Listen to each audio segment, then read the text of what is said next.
रोक दिया जा रहा है स्नातक को। क्यों? कि जो स्नान किया हुआ है गंगा में, जो स्नान किया हुआ है ज्ञान गंगा में, वो स्नातक है और उस स्नातक पर ही पूरी की पूरी हमारी बुनियाद है। पुत्रासो यत्र पितरो भवन्ति। वेद कहता है कि हमारे यहाँ पुत्र होना मामूली बात नहीं है। उस पुत्र का विवाह का केवल प्रयोजन यही है। विवाह का सिर्फ प्रयोजन है कि पिंडदान हो, श्राद्ध क्रिया करने के लिए ही विवाह है। अगर श्राद्ध क्रिया नहीं है तो विवाह। और आप देखें विवाह जैसे मंगल पर भी नांदी श्राद्ध इत्यादि किया जाता है। विवाह का भी प्रयोजन सिर्फ इतना ही है कि सुपुत्र पैदा हो जो पितरों का तर्पण करे, श्राद्ध। और आपने देखा होगा ये जो हमारे अग्निख्वाता, सोमका और बरहिसद जो पितर हैं, ये इन्हीं के माध्यम से पितरों तक जल पहुंचता है। और ये जल पहुंचने में भी अगर मंत्र न हो, उसका विनियोग न हो, उसकी प्रणाली न हो तो आप जल देते रहेंगे, कोई फायदा। यही मंत्र जल को पहुंचाते हैं। जैसा आप हमारे आचार्य जी ने स्वाहा और स्वधा का, त्वं स्वाहा त्वं स्वधा त्वं ही वखटकारः स्वरात्मिका, इस मंत्र की व्याख्या में स्वाहा स्वधा पद का बड़ा ही सुंदर निर्वचन सप्तशती की उस टीकाओं में किया गया है। स्वाम दधाति की स्वाहा, ऐसे करके स्वधा और स्वाहा अग्नि की दो पत्नियां हैं। देवों के भाग को स्वाहा ले जाती हैं और हमारे पितरों के भाग को स्वधा ले जाती हैं। अंतिम हमारे पितृ, जो हमारी पितृ की कल्पना की गई, पितृमंडल की और हमारे देव मंडल की और हमारी सारी चीजों की हमारी आध्यात्मिक आध्यात्मिक आध्यात्मिक उन्नति के लिए की गई। मैं केवल गीता के एक वाक्य की ओर आपका ध्यान ले जाऊंगा। ओम तत्सदिति निर्देशः ब्रह्मणः त्रिविधः स्मृतः। ब्रह्म का यह निर्देश है। निर्दिश्यते येन असौ निर्देश, जिससे हम जानते हैं। ब्रह्म को तीन कहने वाले पद हैं, ओम तत् सत्। इसीलिए आप देखेंगे किसी भी कार्य के संकल्प के पूर्व में ओम तत् सत् अद्य कश्यप काश्यपान्यतर गोत्रः, यह कहते हैं। अब आप सभी जानते हैं कि प्रणव सर्वछंदसाम, प्रणव क्या है, ओंकार क्या है, उसको उद्गीत भी बोलते हैं। और ऐसा कोई मंत्र नहीं जिसके आदि में यह न लगा। कहीं कहीं तो उत्तर में भी लग जाता है। और मंत्र के विषय में आप जानते हैं, मंत्री कहे जाते हैं, इनके मंत्री हैं हित परामर्शक। जो सबसे हित का परामर्श दे उसका नाम है मंत्री। और मंत्र क्या है कि अत्यंत जो हमारे लिए हितकर है, जो पुरुषां न परम किंचित सा काष्ठा सा परागति। वशिष्ठ, महर्षि वशिष्ठ के लिए शब्द आया है मंत्रकृत, मंत्र को करने वाले। जैसा कि शशिकांत जी ने कहा, ऋषियों मंत्र दृष्टा, वो मंत्रों को देखते हैं। मंत्रों को मतलब जितने वेद पुराण जितनी चीजें हैं सब। अब यहाँ आगम में मंत्र का दूसरा रूप है।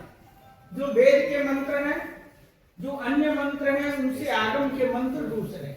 आगम में मंत्रों का अर्थ है बीज, ज्यादातर प्रधानता बीज की। बीज क्या है? जैसे ऐं ह्रीं क्लीं, ये बीज है। और इन बीजों का एक स्वरूप है, कहाँ कौन सी रखे न रखे। मैं एक उदाहरण दूंगा, आचार्य जी ध्यान दीजिएगा मेरी बात पर, बस 2 मिनट की बात है। भाई भगवान का जो रूप आया, तो उस रूप को निहार करके, स्वाद लेकर के, पकड़ करके, अनुभव करके, उसके साथ रास करके, जीवन व्यतीत करके वो मुक्त हो गए। वो क्या हुए? मुक्त। तो मुक्ति तो ज्ञान से होता है। ऋते ज्ञान मोक्ष। जब तक महावाक्यों का परिशीलन न किया जाए, गुरु उपदेश करे, परिशीलन करे, श्रवण मनन निधि ध्यासन करे और बहुत काल तक ये करे, तब जाकर के वो मोक्ष दशा को सातवीं भूमिका में जाकर जीवन मुक्ति और उसके बाद विदेह मुक्ति होती है। वो कैसे मुक्त हो गए? इसलिए मुक्त हो गए कि वहां निरावरण ब्रह्म था। जहां सावर्ण ब्रह्म है उसके लिए वेद की, संगीता की, ब्राह्मण की, उपनिषद की जरूरत है। जो निरावरण ब्रह्म है उसके लिए ये सब चीजों की जरूरत नहीं। इसीलिए भक्ति की वहां पराकाष्ठा का वर्णन है। अब काशी, ठीक काशी में आइए उसी जगह से। भाई काशी में क्या ऐसी चीज है कि काशी में मुक्ति हो जाएगी? हाँ, हो जाएगी। क्यों? कि भौतिक देखने में एक जैसी लग रही है लेकिन भौतिक नहीं है। यह भी निरावरण पुरी है, अन्य पुरियां सावरण है। उसमें आपको जाना होगा, रहना होगा, मंत्र पढ़ना होगा, वेद पढ़ना होगा, तो उस पुरी पे जाकर के आपका कुछ भी होगा। मित्रों, सब शब्द है, मंत्र भी शब्द है, वाक्य भी शब्द है। नहीं, मंत्र शब्द नहीं है, केवल वाक्य नहीं है, वो निरावरण जो है ब्रह्म है।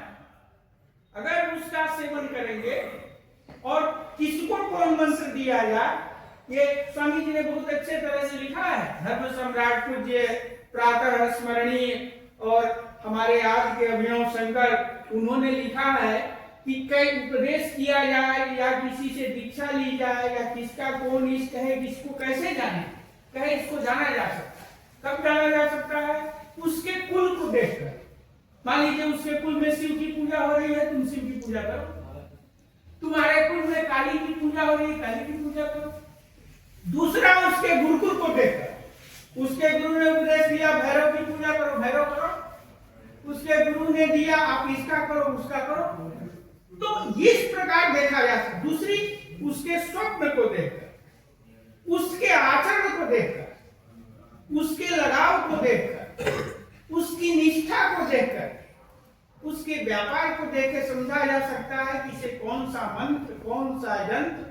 न मंत्रम नो यंत्रम।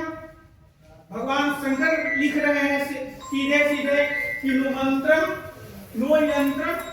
न तो मैं मंत्र जान रहा हूं, न यंत्र जान रहा हूं। इसका मतलब मंत्र, यंत्र, तंत्र हमारे जीवन के लिए उपयोगी है, स्तुति उपयोगी है और इसकी उपयोगिता को नहीं नकारा जा सकता।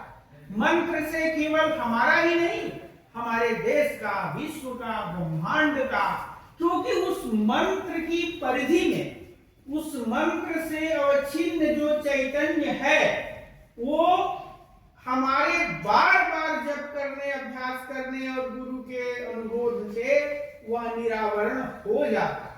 और उस निरावरण से पहले तो हमारी लौकिक कामनाएं पूरी होती हैं और उन लौकिक कामनाओं के साथ साथ जो मंत्र का अंतिम प्रयोजन है कि सत चित आनंद रूप ब्रह्म का हमको साक्षात्कार होना, वो हो जाता है। मैं इन्हीं शब्दों से आपकी गोष्ठी की भूरी भूरी प्रशंसा करते हुए आपके शुभ मंगल की कामना करता हूँ। धन्यवाद।